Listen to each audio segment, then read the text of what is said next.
Welcome to Black Sheep's Time to Shine. My name is Jared Mello, and this is the place where all the different kinds of black sheep can come together, judgment-free. And also, please remember that the little things in life matter. If we can't do the little things right, we're not going to be able to do the big things right. That's why I carry these wands around all the time, as a reminder to myself. Now, in today's video, what we're going to do is break down the lyrics to the song Always a Woman by Billy Joel. And in my interpretation, he's singing about a female covert narcissist. Now, the beauty of lyrics is that might not even have been his intention. Or maybe it was what was going on, he just didn't know it. But I think lyrics can have many different meanings for many different people. And they're not wrong, per se, but that's what's cool about it. They can be interpreted in many different ways. So I'm going to interpret it as follows here. Now, if you read the comments section of Always a Woman by Billy Joel, you'll see comments like, this is a very mature love song. And when I saw those comments, I was thinking, this is really a mature love song? It sounds a lot more like, to me, a guy in a trauma bond with a woman. And specifically, after and when I was in a trauma bond with a woman, and then the devaluing stage came, the discard stage came, and this song came on the radio, it hit home like a ton of bricks. And I saw people in the comments section, they related to it and identified with it in that way too. So I'm not the only one. So let's jump right in here. She can kill with a smile, and she can wound with her eyes. And so right off the bat, what we see is this woman has a lot of power and influence with her smile and just by how she looks at people. And I think Billy would let this woman really influence him, maybe even manipulate him. But there's a song, another song, an Eagles song that says, city girls seem to find out early how to open doors with just a smile. It's similar to this. She can kill with a smile, meaning she can probably open doors and be manipulative because she's probably very pretty. And if she was going out with Billy Joel, a rock star at the time, it makes perfect sense. And you can wound with her eyes.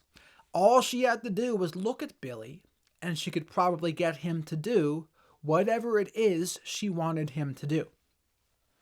And then she can ruin your faith with her casual lies. And that's not something you want to hear from your romantic partner, that she lies casually so much that it will ruin your faith. What kind of person would do that? I would say a person who doesn't really care about the truth very much, who probably doesn't have very much empathy, or how would she ever lie so often like that? But certainly a red flag, if nothing else. And she only reveals what she wants you to see. Now, the narcissistic woman in my life, and it was a covert narcissist in my experience, but she would only reveal what she wanted me to see. Now, sometimes she would want to triangulate with me and show me pictures of her on her phone with another guy and then act all embarrassed about it as if she didn't want me to see it. Now, that was all more than likely just Duper's delight. She enjoyed making me squirm and making me jealous. Cluster B individuals, they do love to triangulate. But other things, she would have no problem showing to me. But she was very secretive, very kind of covert, sneaky. You never could really get her in one place. It was hard to pin her down. But she was in control of it. She hides like a child, but she's always a woman to me. And the hiding like a child part, to me, the girl in my life, she would hide from accountability like a child. And if you ever try to confront her, if you ever try to call her out on something, she would resort back to this kind of immature, childlike state, which makes a lot of sense because a lot of narcissistic people, period, it's like a 6-year-old in their heads. And that's really the maturity level of who you are dealing with. And I heard a story the other day about Meghan Markle and Prince Harry, where whenever he would ask her something, and she didn't want to answer, she would turn on the waterworks and just cry And she was using it as a form of manipulation to avoid having to tell the truth or answer the question that Harry was asking. But definitely something to watch out for. She can lead you to love. She can take you or leave you. Now, a narcissistic person, they have a avoidant attachment style more than likely, but they don't really attach well, especially the woman. They don't fall in love the way that a normal person would.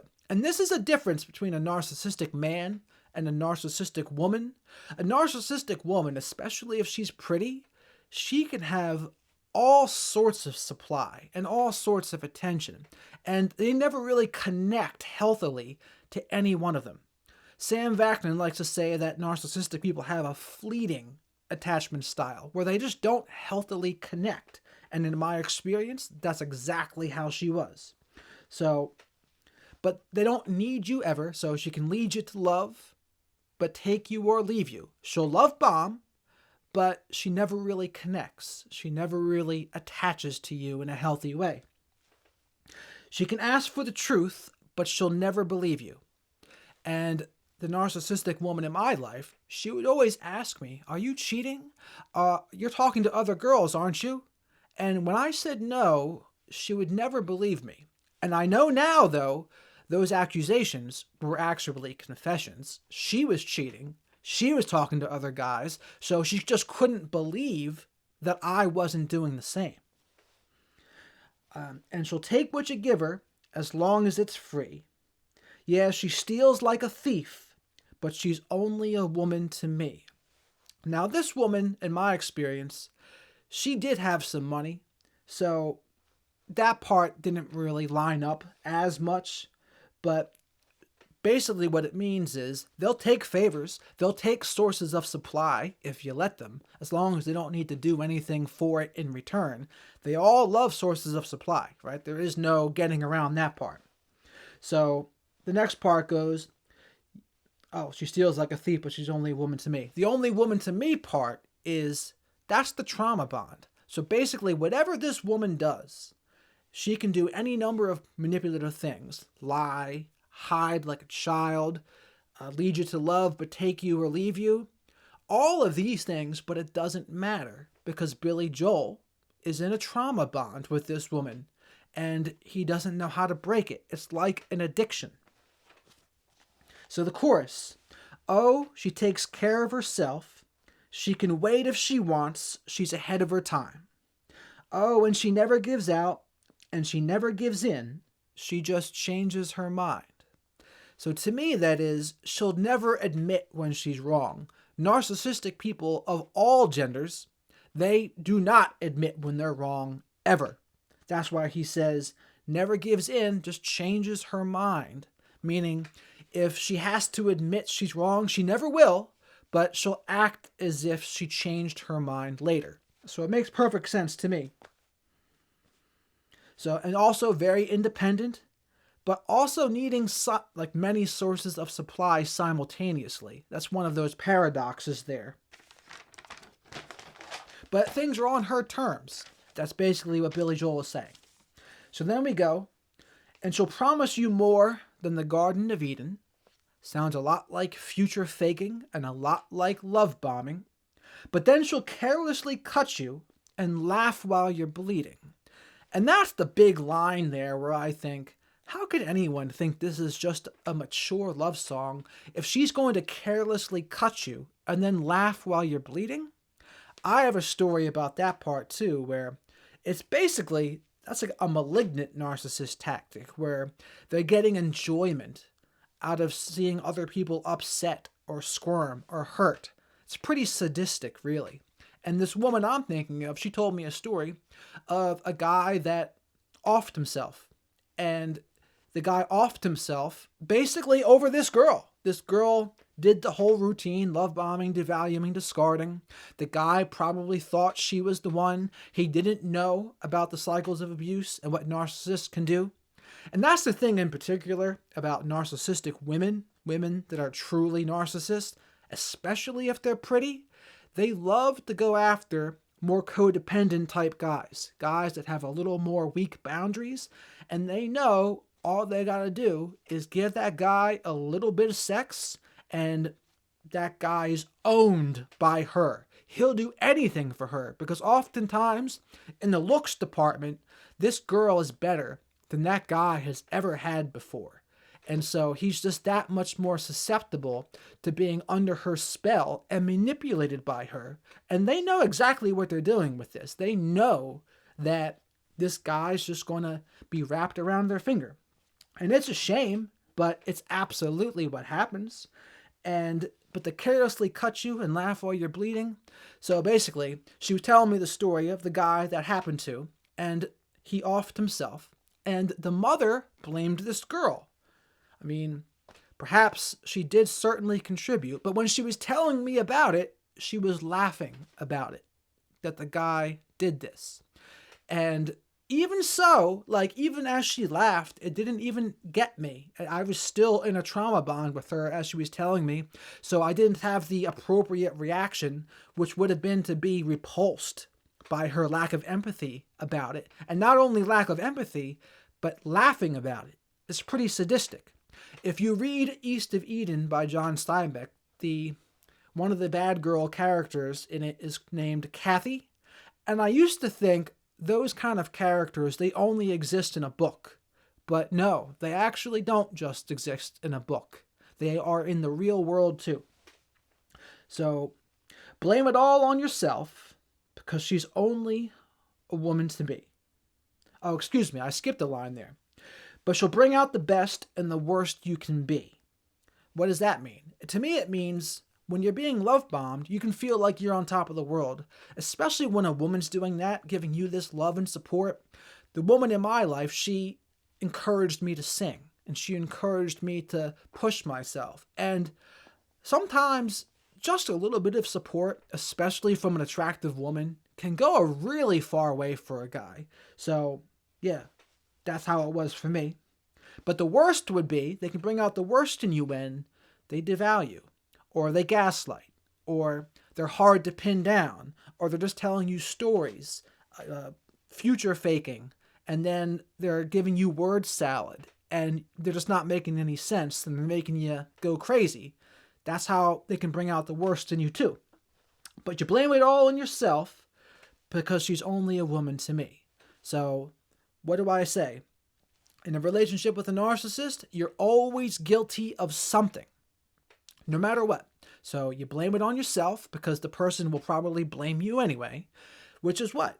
You're in the trauma bond. You're probably codependent. You probably have weak boundaries. So even if you're in the right, you don't think you're in the right. You think you're wrong. So you blame yourself. And you say, oh, and the narcissistic person, that's exactly what they want you to think too. They want you to be blaming yourself.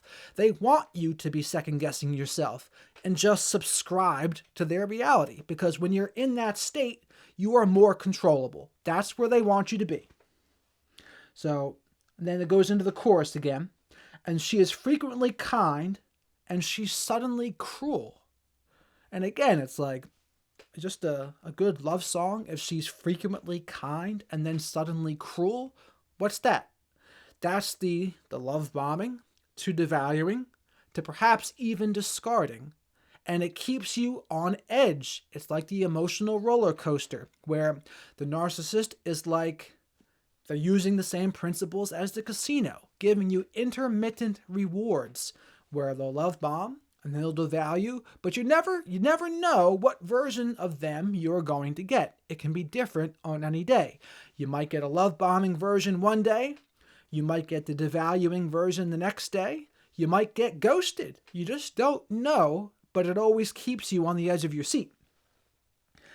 And she can do as she pleases. She's nobody's fool. And especially as attractive women know, not many guys will call them out on their stuff. And so they know that. They know their power, especially in their youth when they're very attractive. They know exactly the power they have, and they enjoy that power. They enjoy its manipulative power. It gives them a source of supply. And she can't be convicted. She's earned her degree. And the most she will do is throw shadows at you but she's always a woman to me. And that's the end of the song. But she can't be convicted, which means what? To me, it means, again, she'll never admit when she's wrong. She'll never accept any sort of criticism or being called out for something. So maybe Billy Joel or whomever, they try to give a boundary. She won't have any of it. She'll just deflect it. And the most she will do is throw shadows at you. And to me, that sounds a lot like crazy making and word salad. You can't quite get a straight answer out of them. They'll give you hints of the truth. They'll throw little dabbles of the truth. They'll breadcrumb you a little bit. But they will never just be upfront and honest with you. There's always some sort of game, and it's always some sort of headache trying to get to the truth with them. And it's like he said earlier in the song, where take you or leave you. It's similar to that, where that's just how it goes with them sometimes, that you just can't pin them down. You can't get straight answers out of them. And it's difficult, and it's crazy making, and it makes you second guess yourself. But she's always a woman to me. Again, still in a trauma bond, still addicted to the woman, still can't break the cycle of abuse. Now, how do we break the cycle of abuse? We break the cycle of abuse by going no contact, by realizing they will not make things all better. But we have to heal ourselves internally afterwards, or we'll more than likely just attract the same kind of person, another narcissistic person later. But we got to heal the parts of ourselves that was attracted to them to begin with. All too often, people who were attracted to a narcissistic person had a narcissistic parent. It happens that way a lot. It's when you were groomed to be attracted to that kind of person. But that's the power of the trauma bond, is you can deal with all sorts of disrespect. A woman that can carelessly cut you and laugh while you're bleeding. A woman that will be frequently kind and then suddenly cruel. Someone who can't be really honest with you. Like, that's what you get.